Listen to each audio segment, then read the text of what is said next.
Hello everyone, this video is on bliss, and some people have mentioned that they've never experienced bliss, and where is the bliss, and I need to find more bliss, and do I need to take drugs? Is drugs the only way I can get blissed out? And there seems to be this desire for relief, a desire to find this bliss.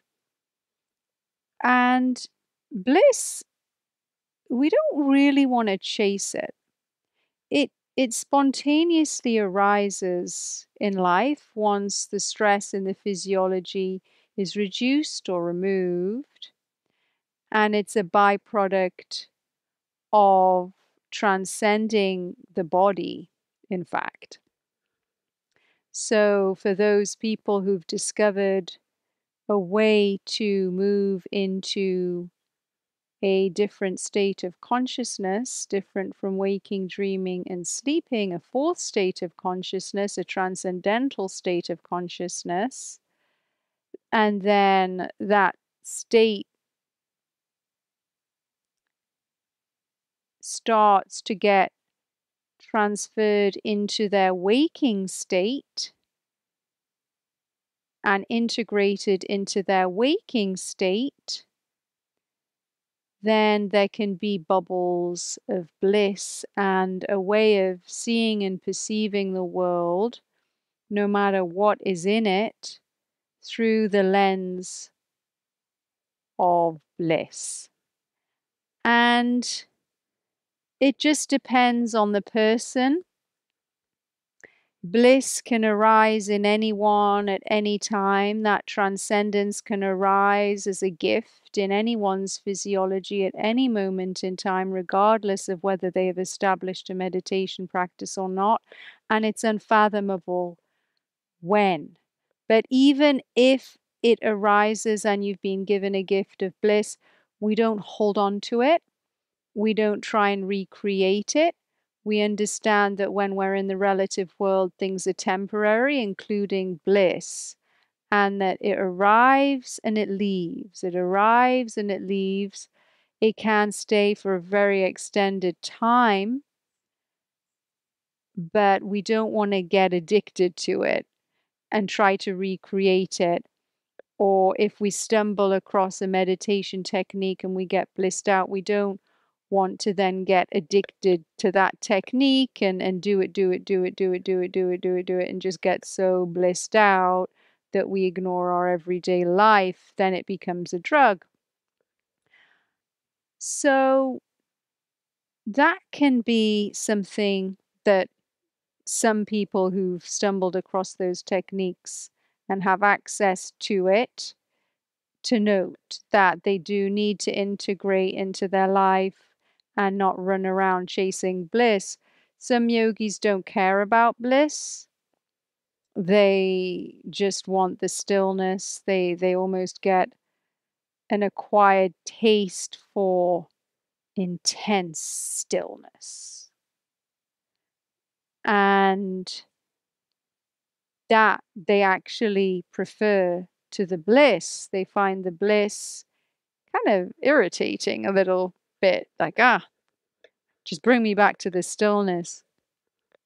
And so when you do advanced meditation techniques and you start traversing these transcendental realms and moving around in them, when you move around in these transcendental realms, bliss starts to move through you.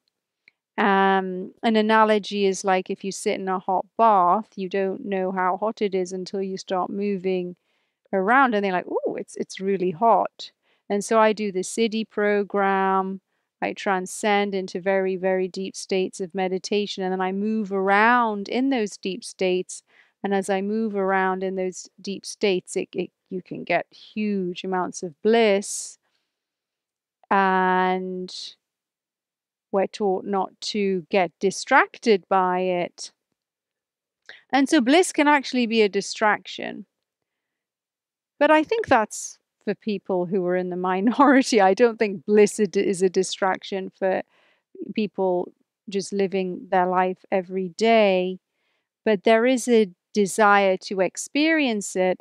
And so some people will turn to drugs, or they'll turn to all different methods that, are non-organic, I would say, to try and blow their mind and experience bliss. But bliss is is is really beautiful when it just arises when we don't seek it out. When we simply just take care of ourselves, where we just do what needs to be done in small incremental ways to take care of ourselves. It could be I'm going to drink more water, I'm going to go to bed on time, I'm going to scan my heart space to see if there's any hurt there or any resentment, and I'm going to maybe work on maybe I see a therapist and talk it through, or learn to forgive this person. And I've done videos on forgiveness. That isn't easy. Maybe I do inner work where maybe I take care of my inner wounding and I remove the impediments in my heart space so that my heart space can open and reconnect with all beings. And that can be like an unrefined form of bliss where the heart space lets go of the stress and reconnects to everything that it perceives as outside of itself. It starts to flow again. And bliss is in that flow and reconnection with everything. And there are meditation techniques known as metta, which can help with that. It's not just one thing that you need to do to open the heart space. It can be multiple things. I'm not going to say, hey, just do a load of advanced meditation techniques or sit cross-legged for years and then you'll get into bliss. You may need to do multiple things to experience bliss. And it is just an experience that will come and go. And that could be knowing your childhood wounding, knowing what you need to let go of. Maybe there's some physical things that you can do, some somatic healing. Maybe there's a change of diet.